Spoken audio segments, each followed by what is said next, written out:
the most important thing that's happened so far in free agency is that and more this week on The Couch. Welcome to the Return of the Couch. And of course, we get the big hitters, Bob Harris.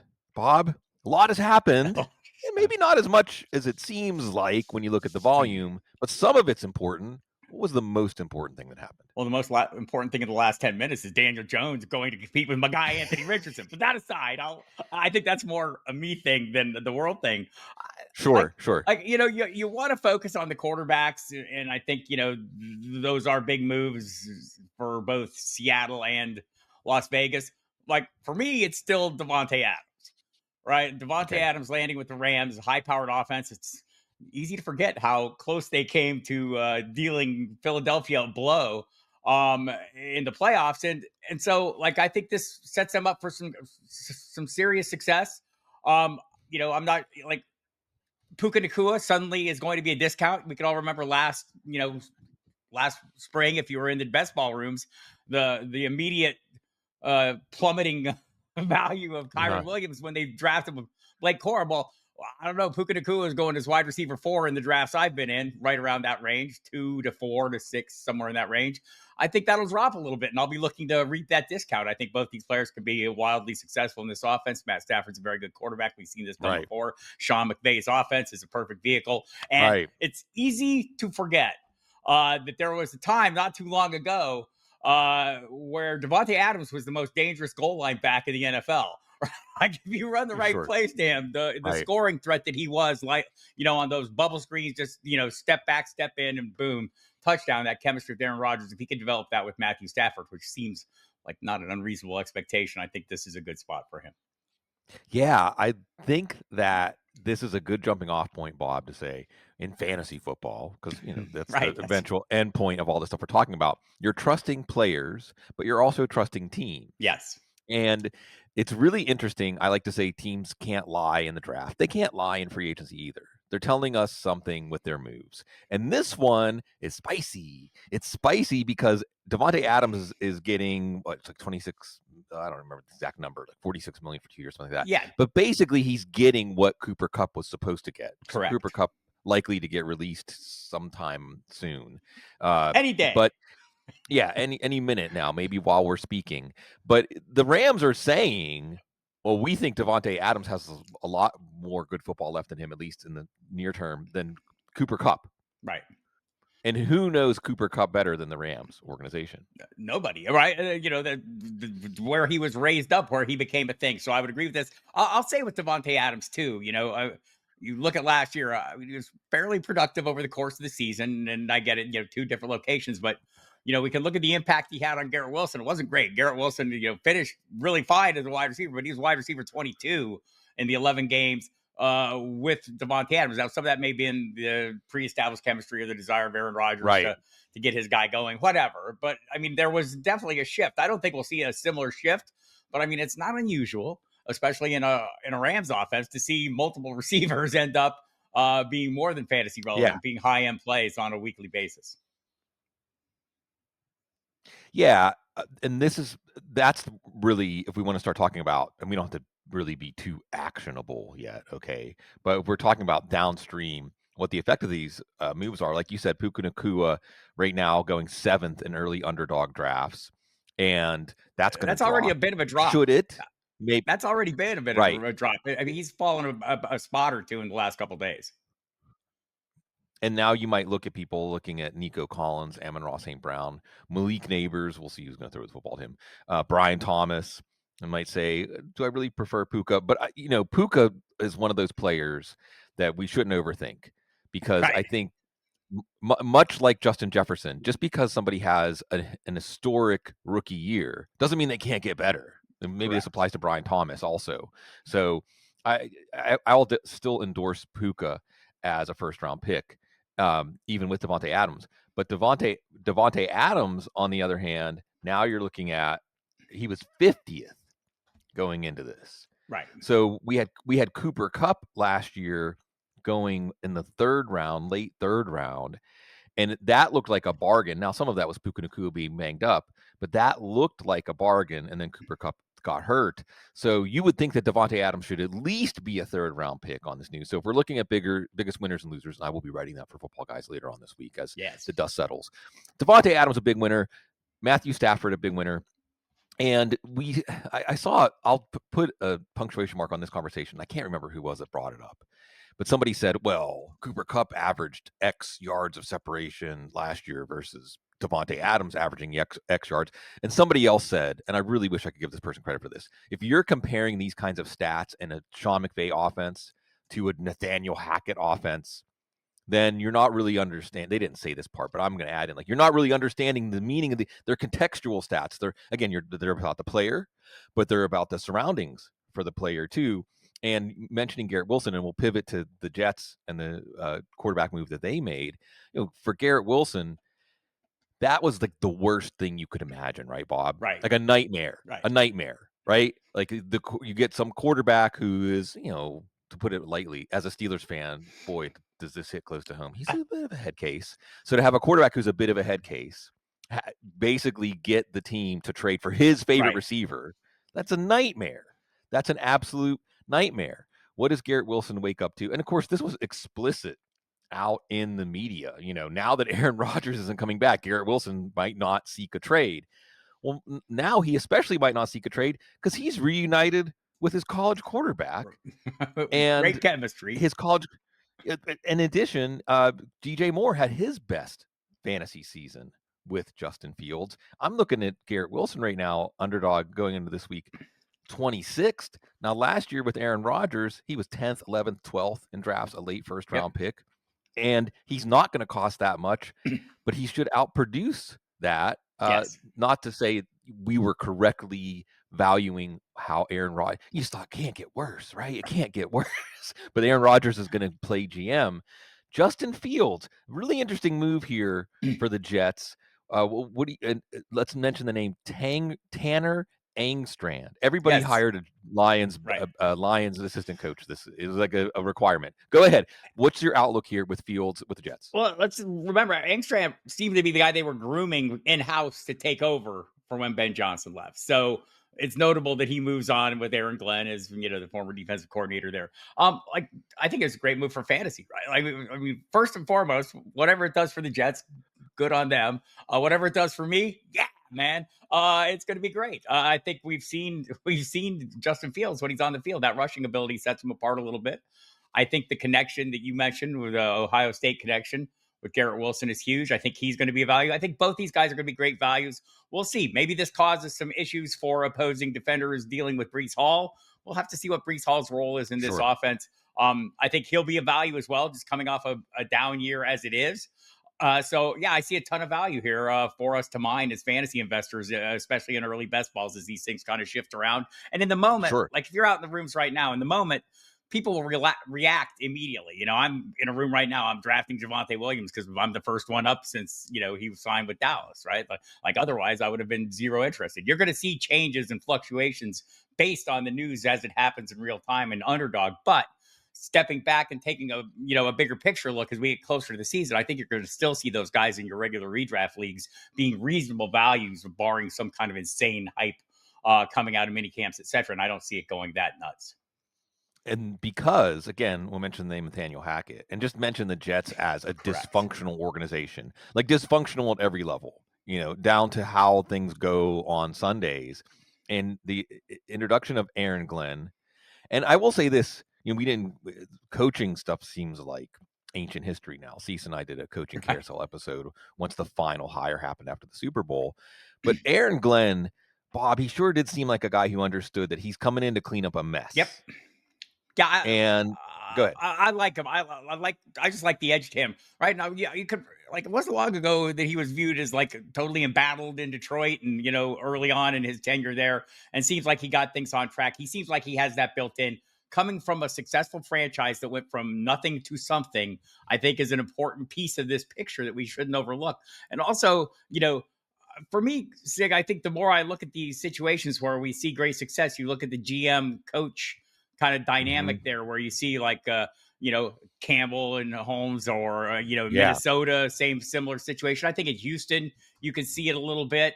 And I think that's what, front offices are looking for now, that dynamic coach GM combo. We saw, I don't know how dynamic you would have expected it to be, but I do think the Adam Peters, Dan Quinn, Yeah. and also for every fan of football, a football team that's horrible out there, look at the Commanders and see what a coach, a GM, and a quarterback can do for you in short order. I mean, that's the great thing about the NFL. So, Jets fans, like, I don't want to go out on a limb here, but like I can see things getting better here, because they probably can't get worse unless the young Right. owner Brick Johnson gets his Nintendos out or whatever and starts making bad calls. No, in all seriousness, I think this is a great situation. I think it's good too. And just to unpack a little more of what we're talking about, I mean, first of all, Justin Fields is 2 years, $20 million. Right. You mentioned the Freedom. Daniel Jones signing was 1 year, $14 million. So you're getting Jimmy Garoppolo got $11 million. $20 million for a quarterback is a relative bargain. And you might argue that in addition to Jets fans and players like Breece Hall and Garrett Wilson, Justin Fields has never really gotten a fair shake. The Bears didn't build around him. And then by the time they did have the resources to build around him, and we'll talk about the Bears and what they did. That's one of the more interesting teams actually in free agency so far. Then he gets traded to the Steelers, and he's kind of the same guy with the Steelers, but the Steelers are a winning team, which is all that matters, right? Just keep that winning season streak going.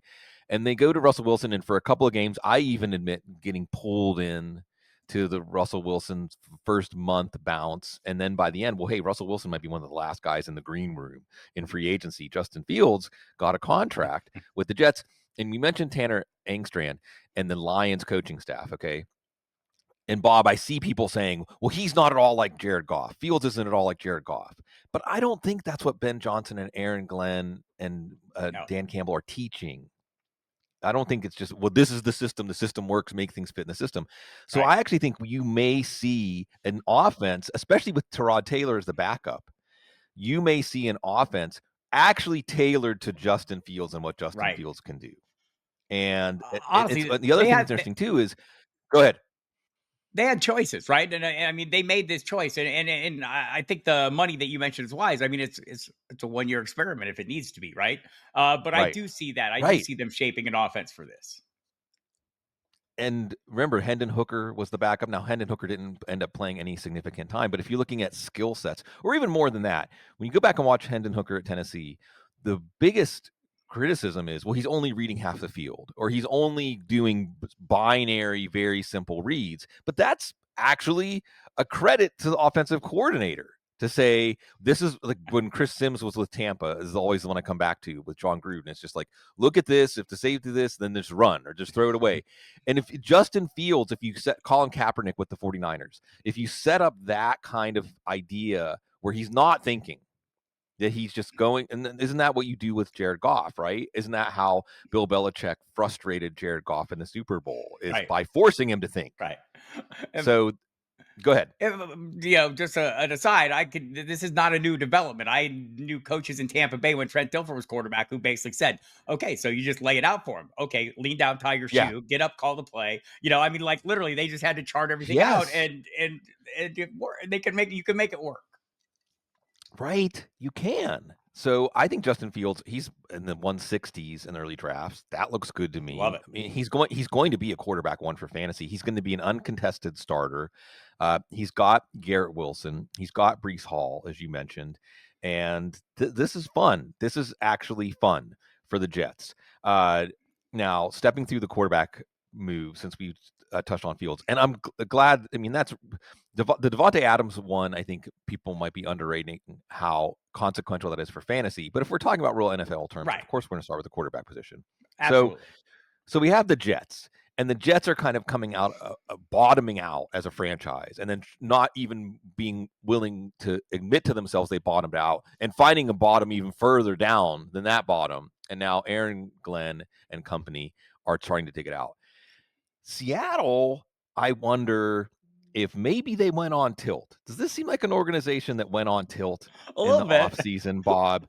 Because anybody who watches the Seahawks can say the offensive line was a problem, major problem. And what do they do? They fire everybody on the offensive side of the ball, Right. basically. Right. And they basically fire their quarterback. When I say they fire their quarterback, it sounds like what happened is Geno Smith saying, "Hey, man, I've earned $45 million a year. That's what I want." And the Seahawks said, "No, no." And the Raiders and Pete Carroll, who knows Geno Smith, says, "Okay, we can work with Geno Smith." And for that matter, and we'll talk a little more about Geno Smith and the Raiders, but for Geno Smith, he's going to, the Raiders offensive line is a big upgrade. The time to throw, a lot of stuff floating around this week about what Geno Smith had to deal with. The essence of clean pockets were not a thing in the Seattle pass offense, et cetera, et cetera. We'll talk about DK Metcalf. Okay, again, they just blew it up. Our offensive line isn't good. Let's just blow it up and bring in Clint Kubiak to coach Sam Darnold. The plan was Sam Darnold. And I thought it was really fascinating, Bob, that the Seahawks felt comfortable enough trading Geno Smith that they knew they were going to get Sam Darnold. They knew they weren't going to have any intense competition with Sam Darnold. Maybe that should have given them an idea, like if it was that easy to get him in free agency. But what do we say about Seattle as I've gone on and on? I think they went on tilt. Do you think there's a method to the madness? So I could think back to, what was it, 2019 or whatever. The Arizona Cardinals traded Josh Rosen away after hiring Cliff Kingsbury, and my radio co-host on Sirius, Mike Dempsey, going, "You wait, they're getting Kyler Murray." Right? And I'm going, "No way, this is like you're giving Steve Keim way too much credit here." And lo and behold, it happens. So you see this connection where Clint Kubiak comes in, worked with Sam Darnold in San Francisco behind the scenes for a year. The thing that maybe got jump-started the Sam Darnold. Look, Kevin O'Connell, all credit to him. I'm not like, sure, but you start making these weird connections behind the scenes, and you wonder, if this wasn't a direction or something that they had in the back of their mind was, oh, Darnold's going to be a guy. Clint Kubiak thinks he can be a guy. We have Clint Kubiak, and Geno is getting expensive. I mean, not that Sam Darnold isn't expensive, but I think a lot of this is going back to the offensive line real quick. Ted Sundquist, the former Broncos GM from years ago, I can remember interviewing him and his talk about offensive linemen not growing on trees. You just can't go out to the farm and pull a guy off the tractor and throw him in the offensive line. There's just not anyone can do this. It takes a certain amount of development. John Schneider, you should listen to Ted Sundquist. Schneider is not afraid to roll with whatever he has, the GM in Seattle. So I think that's a little bit of an issue. But this seems like Mike Macdonald kind of doing a rebuild, right? Tearing it down and building it back in the image he wants. And so I'm with you. It seems like a little bit of overkill, but they are starting from ground one. They have some talented pieces there. Certainly the starting point is Jackson Smith and Jigba, who finally turned into the thing we expect them to be. I think that helped them make this move. DK Metcalf, we'll talk about him going to Pittsburgh and all of that. But yeah, and Tyler Lockett being gone. Yeah, it seems like a complete rebuild. But in the end, I think with Clint Kubiak there, I'm a little more bullish now on Kenneth Walker than I was before. The home run hitting notwithstanding, the poor offensive line play notwithstanding, the scheme is like ideally suited to him. And if you listen to Kubiak on his initial introductory press conference, he had nothing but nice things to say. And I'll go back to last year. I was drafting the hell out of Alvin Kamara based on Kubiak's arrival there, because why? He comes from the San Francisco system. They're going to make that heavy use of their feature back. We'll see what Zach Charbonnet does. Charbonnet was, I think objectively better with running behind a poor offensive line than Walker last year. So we'll see what happens there, but they seem to be really keen on Walker. But I do think this may be, some of the interconnections there between the personalities and people involved lend some confidence in bringing Darnold in. And that's what, that thought that they could pull that off, because, they've been talking a little while, right? Sure. And so, no, that's tampering, Bob. I know, heaven forbid. But I think this all, and I'm sure there was some discussions with, Pete Carroll going, in advance of whatever this move was. So there you go. Right. And there was, it's funny because some put out there Darrell Bevell was going to be with the Raiders. But Pete Carroll knows some familiarity, and a couple of things to punctuate there. Again, Kevin O'Connell, we've talked about how poor coaching, poor offensive game planning, maybe holding back some quarterbacks. We'll see how much Kevin O'Connell helped. Sam Darnold. And what's going to be really fascinating about this one to watch, Bob, is Sam Darnold lost how much money in the last 2 games last year Fair amount. in week 18? $10 million, Fair $15 amount. million. I mean, he lost. Go ahead. I think he probably lost the opportunity to get franchise tagged in Minnesota. Yep. Right? Yep. Like, I mean, like, because that made perfect sense. And like, all credit to Kwesi Adolfo-Mensah. He's done I think a low-key fantastic job keeping that organization where it's at, working with Kevin O'Connell, who's, clearly got a great offense and everything. But I felt like that was going to be the play, was like, hey, we can just franchise him for a year and go in and see what happens. And maybe they have way more confidence. Like, we talked about this a lot on the couch, Sig, is that, we have opinions of players based on a very narrow band, comparatively speaking, to what the teams know about them, right? They're around them 20 hours a day. We see them for half of 3 hours a week, right? And so, that's not to say we're uninformed about it. It's just to say that, teams have a lot of information about a player like JJ McCarthy that maybe we don't. And so, that you should use that as you're trying to assess these situations. What the teams believe and what their desired outcomes are matter, because they're going to go to great lengths to make them happen. And the fact that you let a winning quarterback and Sam Darnold walk away when in the NFL there are 32 teams and not 32 quarterbacks who can lead you to winning records, right? That's the fact of the matter. So that they let that happen. I think back to, Aaron Rodgers kicking the door down and storming out of Green Bay, essentially, my feeling is, there was no way a 4-time NFL MVP escapes anywhere if they don't think they have something reasonably suitable to fill in. And I think that's the way they feel in Minnesota. Yeah, they like JJ McCarthy. I believe that in training camp, it was not certain that Sam Darnold was going to start. So that's how well McCarthy was doing before he got hurt. Now, you mentioned earlier in the show, Daniel Jones going to the Colts. So Nick Mullins even went to the Jags. Yes. So we'll see it's not competition for JJ McCarthy. It's more what if he has some sort of problems in his return from his meniscus surgery? Right.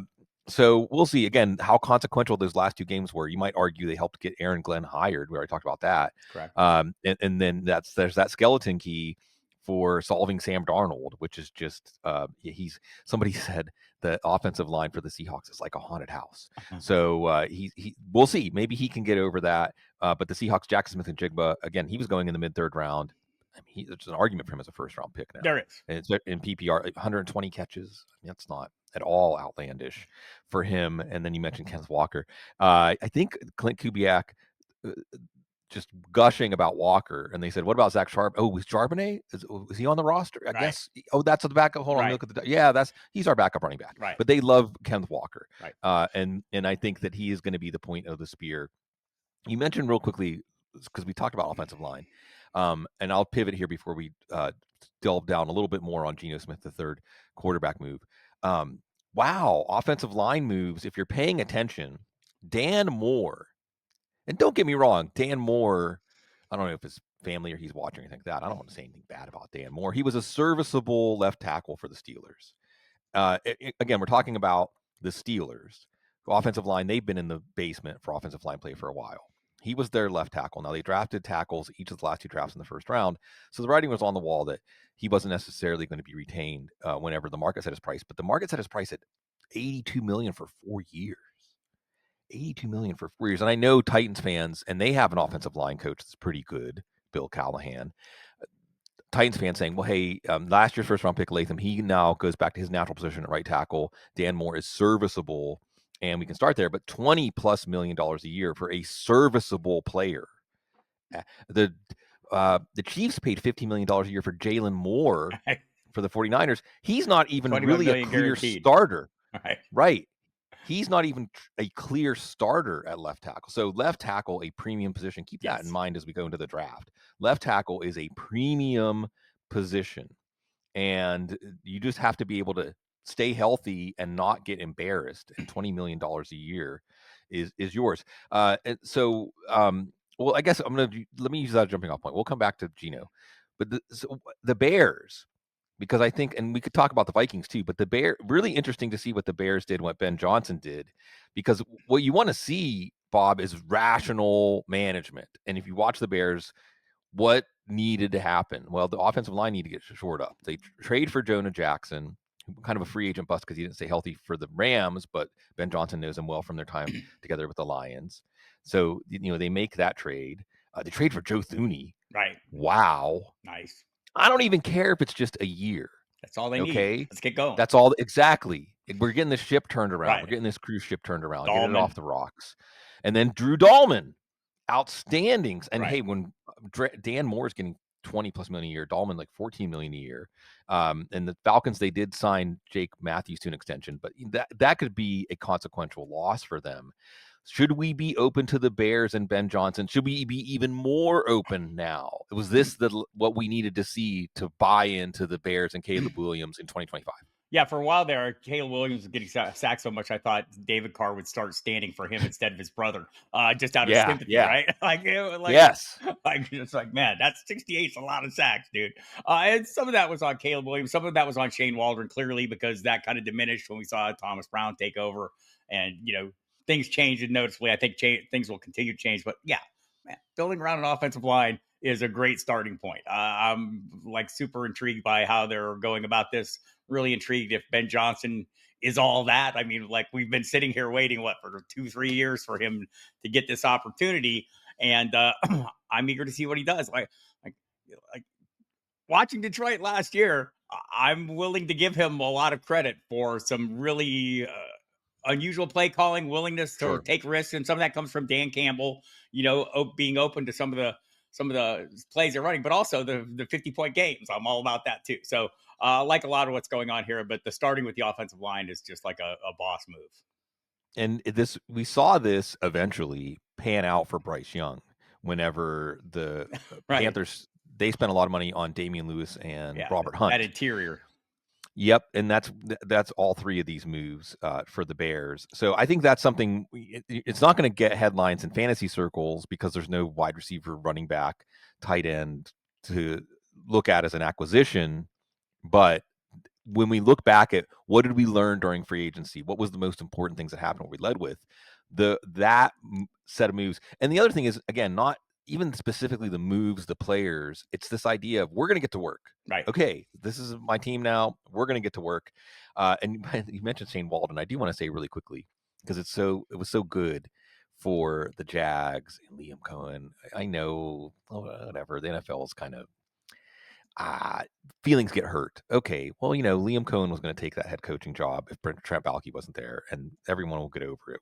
It's ancient history. But Shane Waldron, and speaking of Jackson Smith and Jigba, who was kind enough to tell us, Shane Waldron might not be a very good coach, but with Liam Cohen back with the Rams under Sean McVay, they were part of a very successful staff. So it's going to be interesting to see how that breaks. And Waldron, at least not the offensive coordinator. So the last one, Geno and the Raiders and Pete Carroll. We can put this all together because, my Lord, Bob, if you look at the hires for the Raiders since they lost the Super Bowl at head coach, it ain't pretty. No. It lacks imagination. Now, this might lack imagination, but also lacks competence. The Raiders should be feeling, Raiders fans, as good as they have felt in about 20 years with this Pete Carroll hire. And they went out and they got a quarterback. How good should they be feeling about the Raiders? They should be feeling reasonably good. I mean, look, they kept Max Crosby. They have some talented young tight end, perhaps the best we've seen in quite some time. I mean, broke a record that's existed my entire life. That's saying something.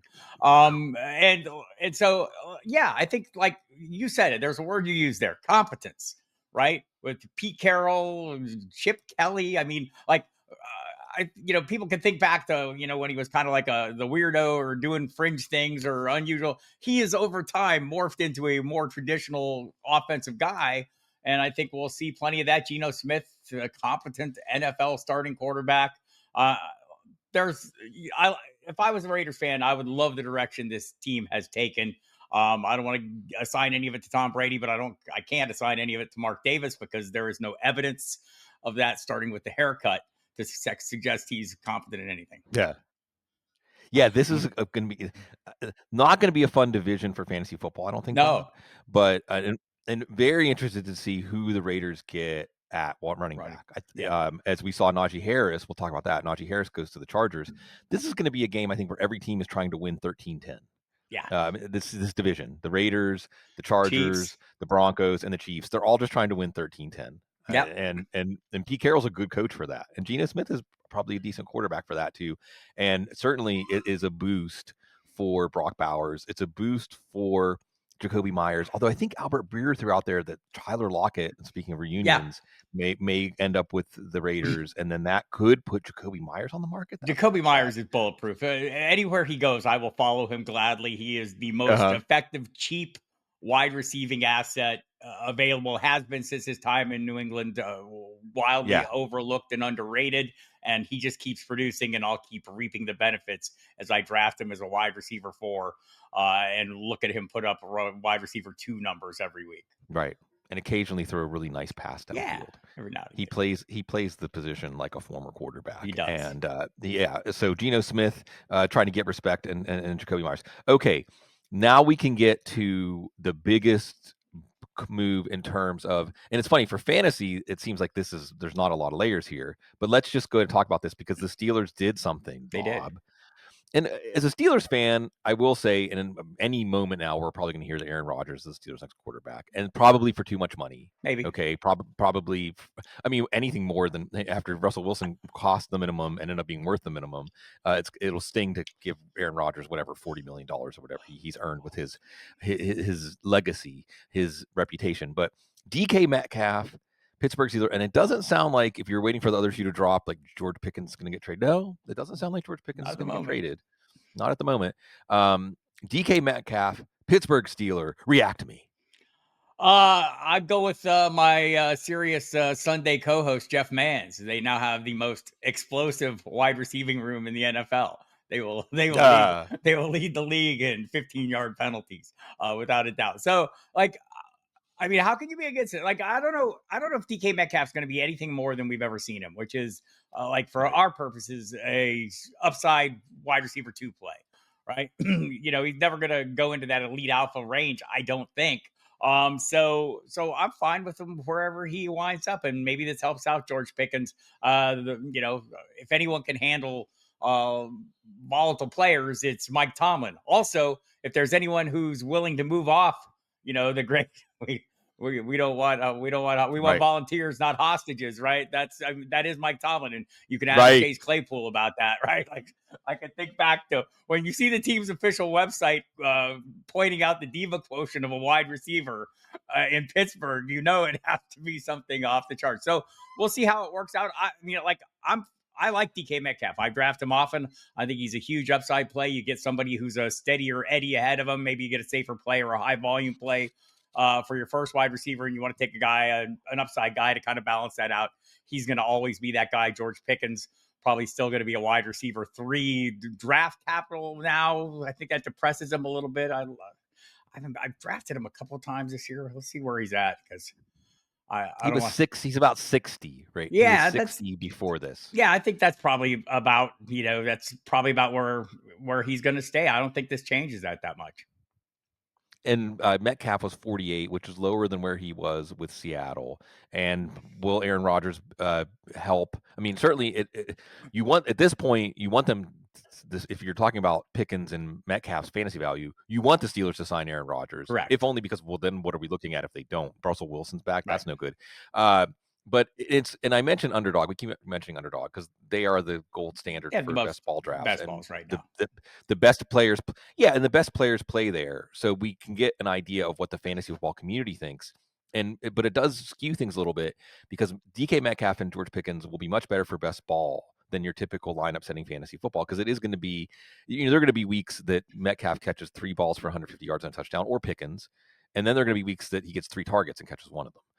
And what's fascinating about this as a Steelers fan to think about, Bob, is it sounds like what we're going for. And hey, I'd rather the Steelers have traded a pick and paid Metcalf than Brandon Ayuk. For sure. So that's a win in a way, as the 49ers may still be trying to trade Ayuk. That's a whole other side topic.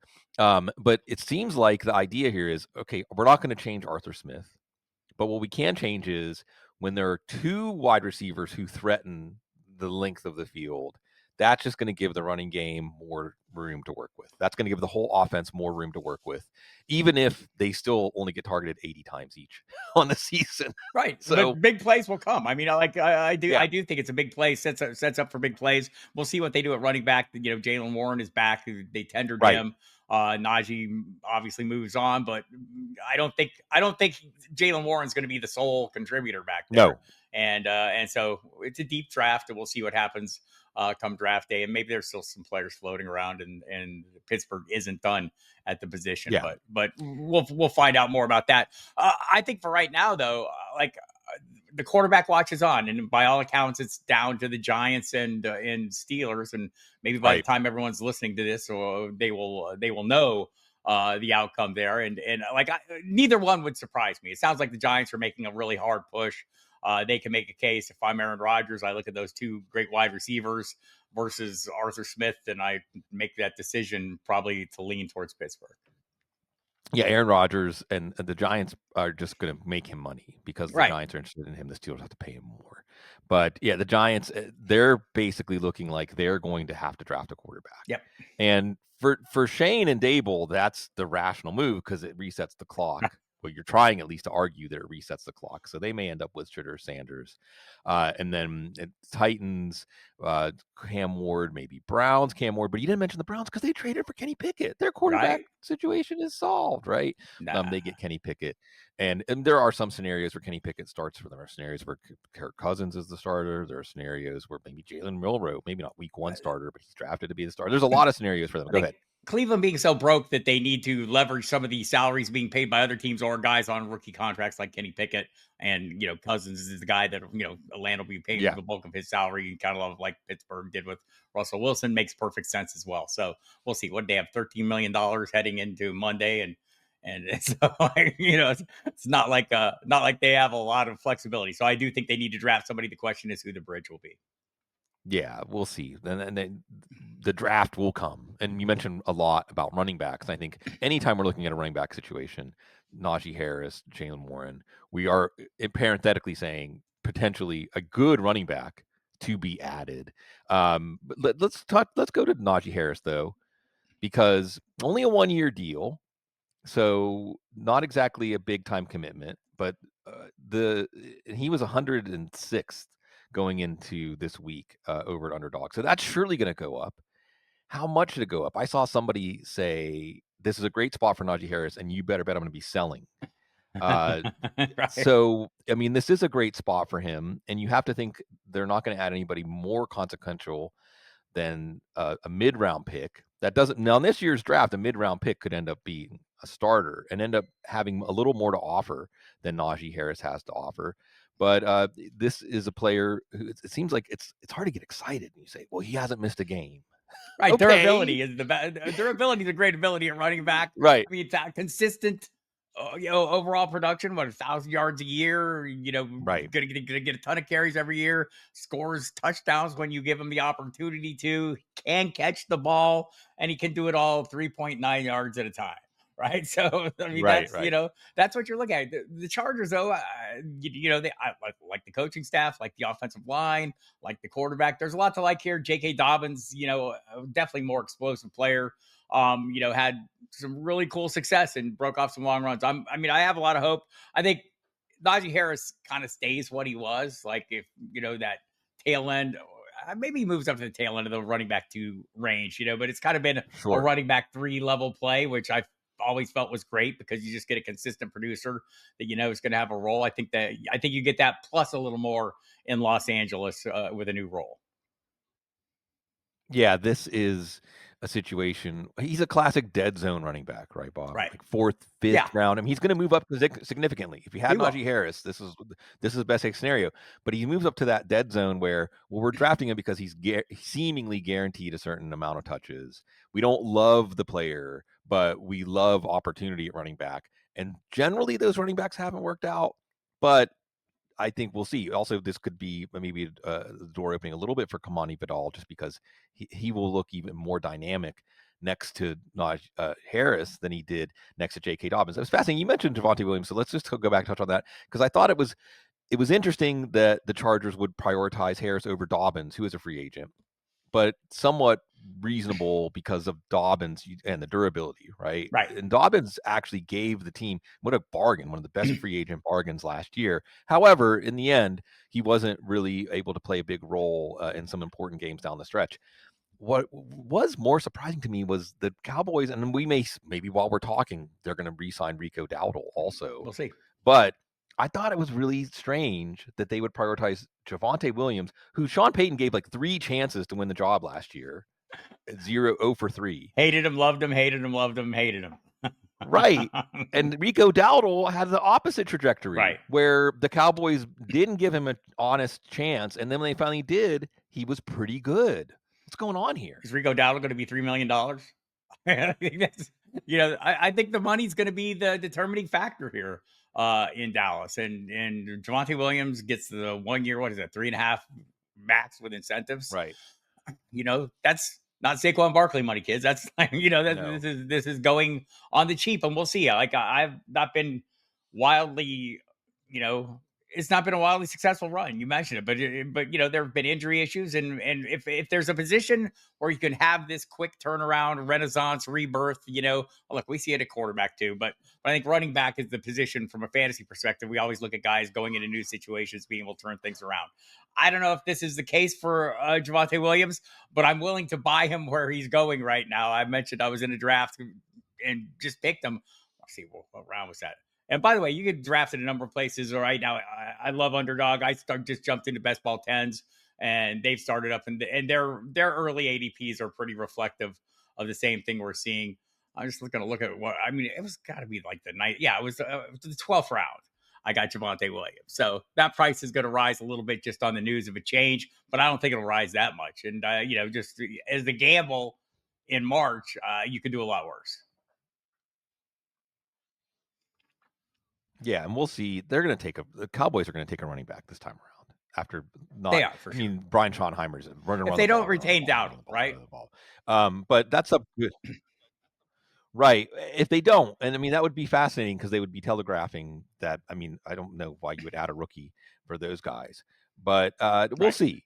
We'll see what happens with Javonte Williams and the Cowboys. And this is one where it's crystal clear. It's funny, Bob. Sometimes we look at teams and we say, like the Bears, it's crystal clear what they're doing and we agree with it and it makes a lot of sense. And then there are times that we look at a team and we say, well, I'm not really sure what they're doing. Or if I see what they're doing, like the Seahawks, but I don't know if I agree with it. And then there's sometimes the Cowboys. I see what they're doing, and it's incompetence. It's just not. It's just a poorly run organization. This is the opposite of the value add organization. Correct. And so maybe it will be Javonte Williams because you might say solve for X being what would be the least inspiring, least exciting thing the Cowboys could do. Least expensive. Right. You're right. Right. So. Okay, I guess the last thing I'm going to put on our agenda here as to talk about, because again, it seems like the Houston went the same direction as Seattle and said the offensive line collapsed, so we're firing everybody, and not just players. Not DK Metcalf, not the quarterback. They kept CJ Stroud, but the offensive linemen, right? Laramie Tunsil, namely Laramie Tunsil. If Seriously. I'm a Washington Commanders fan, I am ecstatic. If I'm Jane Daniels, I'm ecstatic. If I'm RG3, I'm jealous. Like what the heck, man? Yeah. What about me? No, I think this is a weird. Like Houston did go into self-destruct mode. It does seem right. Firing Bobby Slowick, last year's darling head coach of the candidate, based on a great offense, and I don't know that it was play calling that got CJ Stroud sacked all those times and beat up and hit and injuries at wide receiver have to be taken into account. There were a lot of issues there, but it did start with the offensive line. So, okay, we'll see if a new scheme and some new pieces, not named Laramie Tunsil, can get the job done. Yeah, and they trade Kenyon Green, a failed first-round pick, to the Eagles for C.D. Deuce, Chauncey Gardner-Johnson, who keeps, on the move. Always on the move, which is fine. Because he's like me. He's really cool for 5 minutes at a time. And that the Chauncey Gardner-Johnson of, fantasy football, the hosts. No, I mean, it's okay, he's gonna do him, and I think he's Sure. fine with that. I do too. And Jeff Stoutland, I mean, offensive line coaches should be household names in the NFL. Definitely the most important, because again, what's the theme here? Seattle offensive line didn't work out. Houston offensive line coaches are massive. And so offensive line coaches can get coaches fired, can get players traded or released. And Stoutland getting Kenyon Green. I mean, of course the Eagles are going to do that.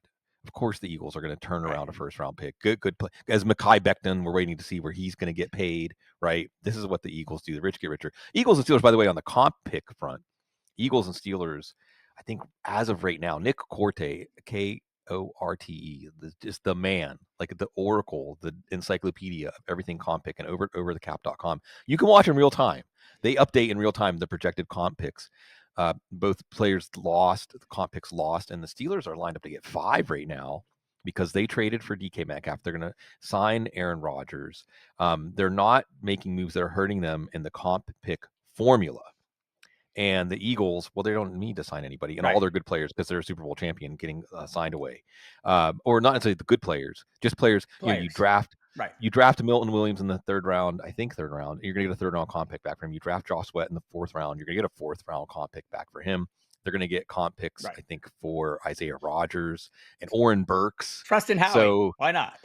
Right. Well, and what it is like the rich get richer, right? If a player comes to your organization and improves, then when they get a larger role and a larger contract with their next organization, you get some sort of benefit from that. Right. So I mentioned Milton Williams, and I do want to say Mike Vrabel, Pats fans. I mean, at least respect. It's kind of like Pete Carroll. Respectability is coming back. And a lot of connections too. A lot of players that Mike Vrabel knows and has worked with, right? That's the thing that stood out to me as I'm watching all these signings go, connection. Uh-huh. Right. And you know, even Carlton Davis, Terrell Williams coming over, and everyone got a Lions assistant coach, the defensive coordinator. He was with him with the Lions. Harold Landry, there's Robert Spillane. I love Robert Spillane. Right. I love that guy. Love the way he plays. And you actually look at the Patriots defense, that's a fascinating defense now, because Carlton Davis doesn't have to be cast as a number one corner because they have Christian Gonzalez, and you can match up. He doesn't have to be on an island against Tyreek Hill or something like that. And you have this front four. If Christian Barmore, I really hope his blood clot stuff clears up. He was becoming a force, a true force among defensive tackles before that issue. But if you have him and Milton Williams next to each other, and then Keon White, if you don't know Keon White's game, folks, he's a boss out there on the edge. And then Harold Landry, who's declining, but still can be a pretty good speed rusher. That's the most athletic defensive line in the league. Yeah. And that's fascinating. That's interesting. I like what they're doing. So before we go off the rails, who else do you want to call out and say, yeah, that got my attention during the free agency open? I want to say probably like, what was Kansas City going to do at wide receiver? What were some of the moves they're going to make? Re-signing of Marquise Brown, I thought was interesting there. I don't know if it has my attention. Aaron Jones returning, not exciting. Yeah. T. Higgins back, for now. Could it be a trade, sign and trade? Because, like New England's not done, people. They spent a lot of money yesterday, but they're probably not done. So we'll see. I think like all those things, mostly like the linemen that we talked about moving were exciting. The Larry Tunsil thing caught me off guard. Didn't see that coming. So I think there's plenty to mull over. And what we considered, like at least skill position wise, not to be the most robust group of free agents we've seen in the last few years. And it moved quickly. Most of the main players, there's still some guys out there that we're going to be interested in. I mean, Russell Wilson and Aaron Rodgers. Okay, maybe Jameis Winston lands up somewhere. Stephon Diggs still floating around out there. Yep. Keenan Allen, Amari Cooper are going to be interesting. J.K. Dobbins, Nick Chubb. We'll see what happens with him. Rico Dowdle still available. But those aren't like, names that are like franchise altering. They aren't going to alter the trajectory of any franchises coming in. So I'll be interested to see if some of the more already successful teams don't try to add some of these pieces to help build up what they already have. But yeah, I'm like, it's moved fast. The change in dynamics from the midnight beginning of the tampering period to the noon beginning of the tampering period made a big difference, right? Because they could just all admit that they've been tampering all along, but it seemed to really get off to a very fast start. Yeah, it did. And we burned through what we had. Yeah. It wasn't a great free agent class, and we burned through what we had with a few curveballs. That Laramie Tunsil trade, the DK Metcalf Yeah. trade. Geno Smith even caught us off Yeah, guard. Geno Smith. And we put these pieces together. And again, what we like to spell out is what is coming up for these franchises. You mentioned Marquise Brown. I think that one's interesting to touch on simply because it seemed like he and Patrick Mahomes had a good Yep. relationship. So for them to bring him back before free agency even opened and paying him the same, even a little more than last year, Yep. even though he was hurt. Am I Yep. imagining that? So you can see what the Chiefs, how much value they see in him. We'll see if they can get that value out of him. And they also signed Elijah Mitchell, which is Right. interesting. Yeah. I kind of overlooked that one, did I? Yes. It's 11 Interesting. million. The 1 year for 11 million for Marquise Brown. That's Which, I mean, and that's the Chiefs saying we want him Yep. and we want to keep him, and we're paying again for production that we expect, not production we got because they barely got anything.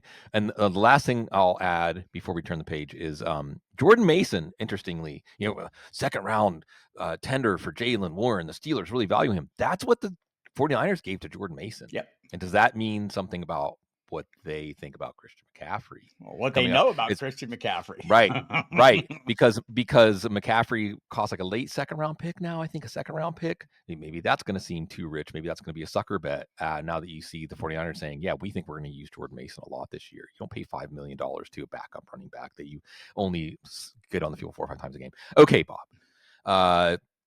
We're back, by the way. Thanks, everybody. Hope everyone enjoyed the 2 months. Just a little break, a little refreshment.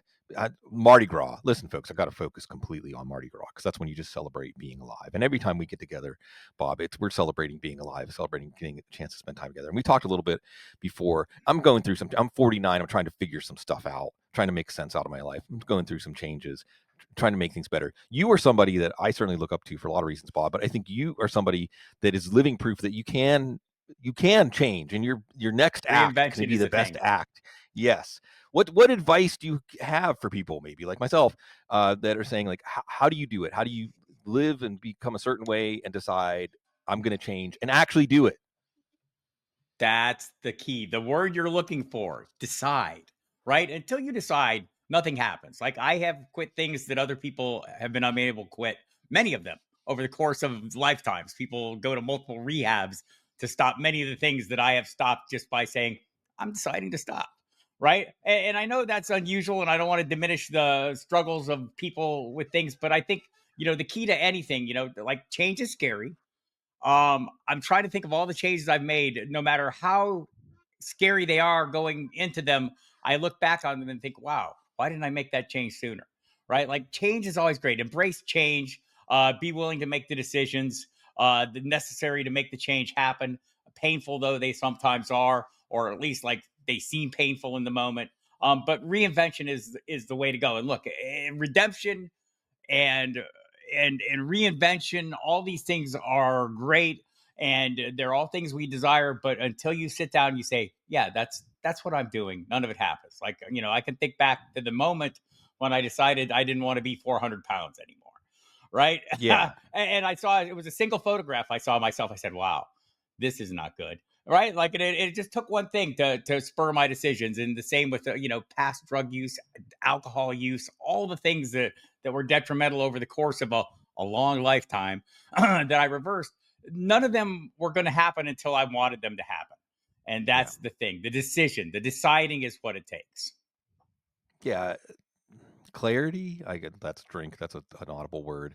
But I think it is decisiveness and a sense of understanding. I mean, I guess another way to put it, Bob, would just be taking responsibility Yep. for yourself, And growing. Mhm.